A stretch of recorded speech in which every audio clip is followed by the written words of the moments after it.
Mumbai local बॉम्बस्फोट प्रकरणी हायकोर्टाच्या निकालाला सुप्रीम कोर्टाची स्थगिती। हायकोर्टाने 11 आरोपींना सोडलं होतं निर्दोष, तर आरोपींच्या सुटकेवर आक्षेप नाही। वादग्रस्त वक्तव्य आणि विरोधकांकडून होणाऱ्या आरोपांमुळे महायुतीचे मंत्री वादाच्या भोवऱ्यात। माणिकराव कोकाटे, संजय शिरसाट, योगेश कदम यांच्यावर कारवाईची शक्यता। प्रफुल्ल लोढासोबत एकनाथ खडसेंच्या व्हायरल फोटोवरून महाजनांनी डिवचल्या। गुलाबी गप्पा कुणासोबत रंगल्या म्हणत सवाल केला, खडसेंना टोला लगावला। वाल्मिक कराड असलेल्या कारागृहातील कैद्याकडे मोबाईल सापडल्यानं खळबळ। चक्क जेलमधील कैद्याकडे मोबाईल आढळल्यानं कारागृहातील सुरक्षेचा प्रश्न राम भरोसे। मुंबई पालिका टेंडर फिक्सिंग प्रक्रियेचं भाजप कनेक्शन। माजी खासदाराच्या मुलाची मिलीभगत, संदीप देशपांडेंचा आरोप।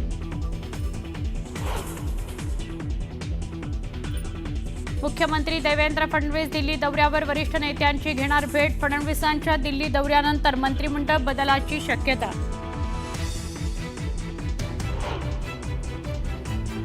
उज्ज्वल निकम यांनी घेतली राज्यसभेच्या खासदारपदाची शपथ। राष्ट्रपती नियुक्त खासदार म्हणून उज्ज्वल निकम यांची वर्णी। पद आणि गोपनीयतेची घेतली शपथ। 6 फुटांच्या वरील गणेश मूर्तीचं समुद्रात विसर्जन करण्यास परवानगी। मुंबई उच्च न्यायालयाच्या निर्णयामुळे गणेश मंडळांना दिलासा। ऑनलाईन गेमच्या आहारी गेल्यानं तरुण कर्जबाजारी, तरुणावर 80 लाखांचं कर्ज। कोकाटेंचा व्हिडिओ पाहून त्याने व्यक्त केला संताप।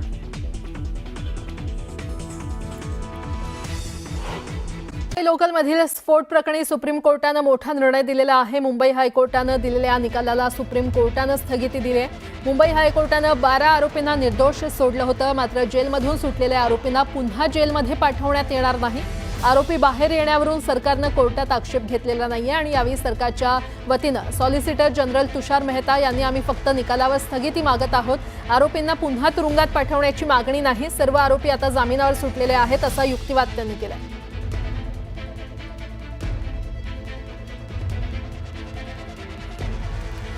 आणि यावरच अधिक बोलण्यासाठी ज्येष्ठ कायदेतज्ञ ॲडव्होकेट सिद्धार्थ शिंदे आपल्यासोबत जोडले गेलेले आहेत।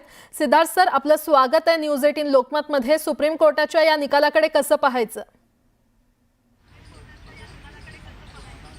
बघा, राज्य सरकारची स्थगितीचीच मागणी होती, पण सुप्रीम कोर्ट स्वतः म्हणलं की आता जे 11 जण बाहेर आलेले आहेत त्या 12 जण होते, 12 पैकी एक तुरुंगातच त्याचा मृत्यू झाला होता आणि दुसरा जो आहे त्याचा तो एक दुसरा सेंटेन्स कंटिन्यू करतोय कुठल्या तरी कारागृहात। तर हे 10 जण जे बाहेर आलेले आहेत ते बाहेरच राहतील जोपर्यंत सुप्रीम कोर्टाचा मुख्य निर्णय येत नाही। पण जो बॉम्बे हायकोर्टाचा निर्णय आहे त्याच्यात तुर्तास महाराष्ट्र सरकारला स्थगिती मिळवली आहे महाराष्ट्र सरकारनी। याचा फायदा महाराष्ट्र सरकारला असा होईल की तो बॉम्बे हायकोर्टाचा निर्णय आता दुसरे मकोका ट्रायल मधले आरोपी, कथित आतंकवादी वगैरे हे वापरू शकणार नाही। So it will not be a precedent. तात्पुरतं त्याच्यावर स्थगिती आहे जोपर्यंत सुप्रीम कोर्ट त्यांचा मुख्य निर्णय देत नाही।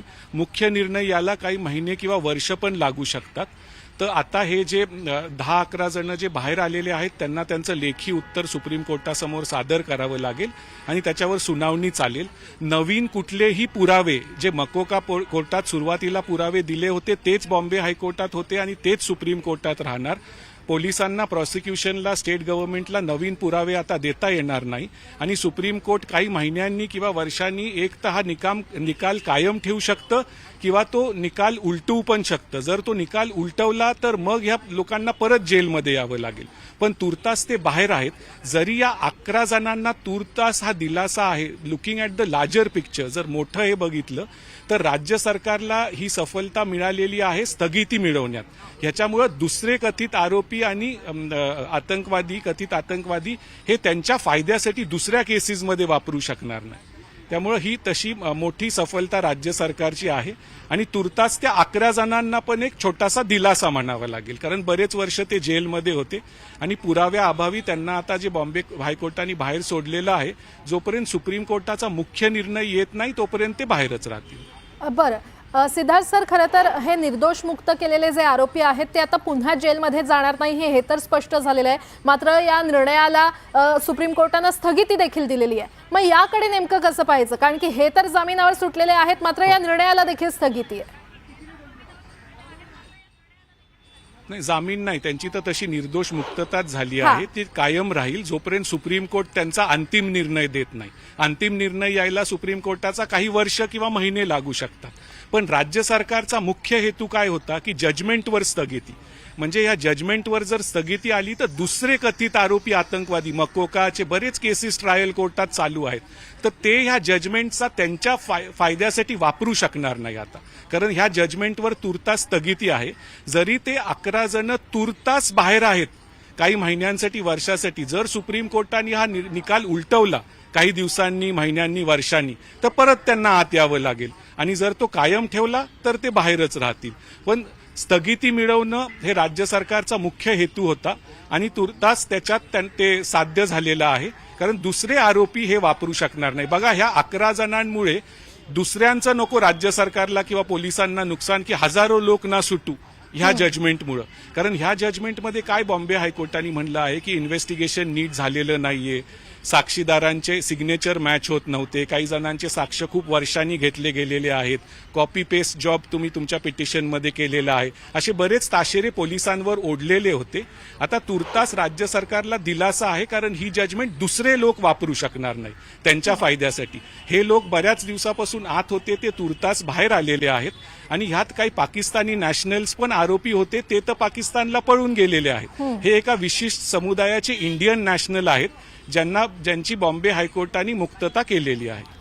निर्दोष मुक्तता ती जोपर्यंत सुप्रीम कोर्टाचा मुख्य निर्णय येत नाही तोपर्यंत ते बाहेर राहतील, पण निर्णयावर स्थगिती राहील, म्हणजे दुसरे आरोपी किंवा कथित आतंकवादी ह्याचा फायदा घेऊ शकणार. तर ही मोठी सफलता आहे राज्य सरकार. सिद्धार्थ सर, तुम्ही जसं म्हटलात की हा निर्णय पुन्हा सुप्रीम कोर्ट तोच ठेवू शकतो किंवा तो बदलू देखील शकतो. जो पुढचा निर्णय येईल सुप्रीम कोर्टाचा त्याची तर आपल्याला वाट पाहावीच लागेल. मात्र तोपर्यंत ज्यांना आता निर्दोष मुक्तता देण्यात आलेली आहे त्यांच्यावर काय काय निर्बंध असू शकतात किंवा काय काय निर्बंध असतील पुढचा निर्णय येईपर्यंत? काहीच निर्बंध नाही. काहीच निर्बंध नाही, कारण हे बेलवर नाही आलेले आहेत, हे जामिनीवर नाही, यांची निर्दोष मुक्तता झालेली आहे. म्हणजे आता त्यांच्यावर तसे काहीच निर्बंध येऊ शकणार नाही. जर काय बॉम्बे हायकोर्टाने जजमेंटमध्ये लिहिलं असलं की तुमची कधी इन्व्हेस्टिगेशनला गरज पडली वगैरे, पण आता इन्व्हेस्टिगेशनचा प्रश्नच नाहीये, कारण जे काही पुरावे आहेत ते मकोका कोर्टासमोर होते 2015 मध्ये, आणि बॉम्बे हायकोर्टासमोर पण होते, जी आता त्यांनी जजमेंट दिलेली आहे. त्यांच्यावर काही कंडिशन्स नसतील. पण जर उद्या सुप्रीम कोर्टाने हा निर्णय फिरवला तर मग त्यांना परत आत जाण्याची वेळ येऊ शकते. पण आता तर ते बाहेर आहेत. आता पीडित कुटुंबांचं काय, तर ते आपल्याला बघावं लागेल की पोलिसांनी जी यंत्रणा राबवली आणि त्याच्यावर ताशेरे ओढलेले आहेत ते पोलिसांना थोडं रेक्टिफाय करावं लागेल.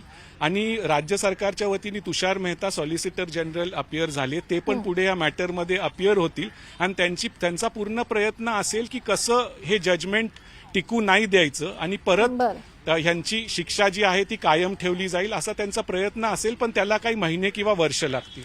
ठीक आहे. सिद्धार्थ सर, आणखीन एक महत्त्वाचा प्रश्न. तुम्ही जर म्हटलात की या सगळ्यांची निर्दोष मुक्तता करण्यात आलेली आहे, त्यांच्यावर कोणताही निर्बंध नसेल, आणि जर मग इन्व्हेस्टिगेशनची गरज नसेल तर सुप्रीम कोर्ट कोणत्या बेसिसवर पुढचा निर्णय देईल?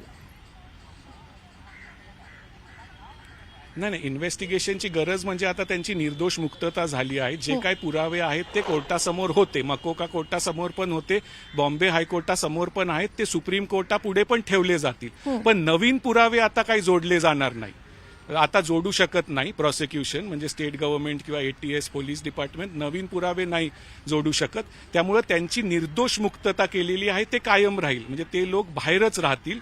फक्त ह्या निर्णय, हा जो 1000 पानी निर्णय आहे, तो दुसरे कथित आरोपी कथित आतंकवादी वापरू नये, त्याच्यामुळे ही मोठी सफलता आहे, कारण त्याच्यावर स्थगिती मिळालेली आहे. तर आता काही महिन्यांसाठी किंवा वर्षासाठी हे लोक पूर्णपणे बाहेर राहतील. माझ्या माहितीप्रमाणे त्यातला एक आरोपी आहे, त्याच्यावर दुसऱ्या ह्याच्यात पण कुठली तरी शिक्षा कायम आहे, तो जेलमध्ये राहील. त्यातला एक जो आहे त्याचं मरण झालं होतं जेलमध्ये कोविडच्या दरम्यान. 10 जण हे बाहेर जातील आता. बरं सिद्धार्थ सर, काही आरोपी आहेत जे पाकिस्तानी आहेत किंवा अजूनही काही आरोपी फरार आहेत असं कोर्टात युक्तिवाद करण्यात आला. त्या संदर्भात नेमकं काय निर्णय येऊ शकतो किंवा पुढचा निर्णय नेमका कधी येऊ शकतो? सुप्रीम कोर्ट आता काय काय आता ते पोलिसांवर आहे, ते दोन्ही देशांच्या गव्हर्नमेंटवर आहे. आपल्या गव्हर्नमेंटला त्यांच्या प्रत्यार्पणाचा प्रयत्न करावा लागेल. तो खूप मोठा प्रश्न आहे. ते आता लोक परत देशात येणं हे पॉसिबल होण्याची शक्यता खूपच कमी आहे. जर त्यातल्या कोणाला पकडलं गेलं तर मग काहीतरी फ्रेश इन्व्हेस्टिगेशन होऊ शकतं, पण ती शक्यता आता मावळलेली आहे. ती शक्यता नाहीये. हे जे 11 होते त्यांच्यावरच जर कायम राहिली असती शिक्षा तर ते आयुष्यभर आतच राहिले असते.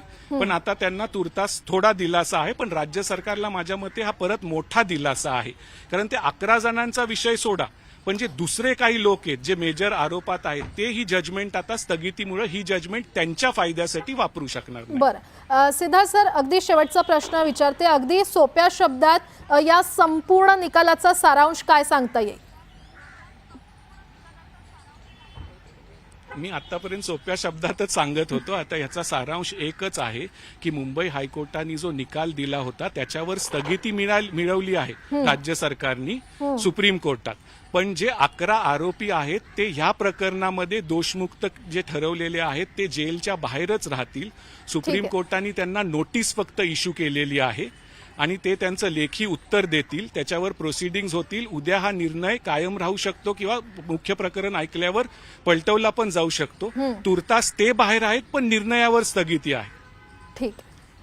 सिद्धार्थ सर, धन्यवाद या संपूर्ण विश्लेषणासाठी. तर ज्येष्ठ कायदेतज्ञ ॲडव्होकेट सिद्धार्थ शिंदे आपल्याला अधिकची माहिती देत होते किंवा संपूर्ण विश्लेषण सांगत होते. धन्यवाद.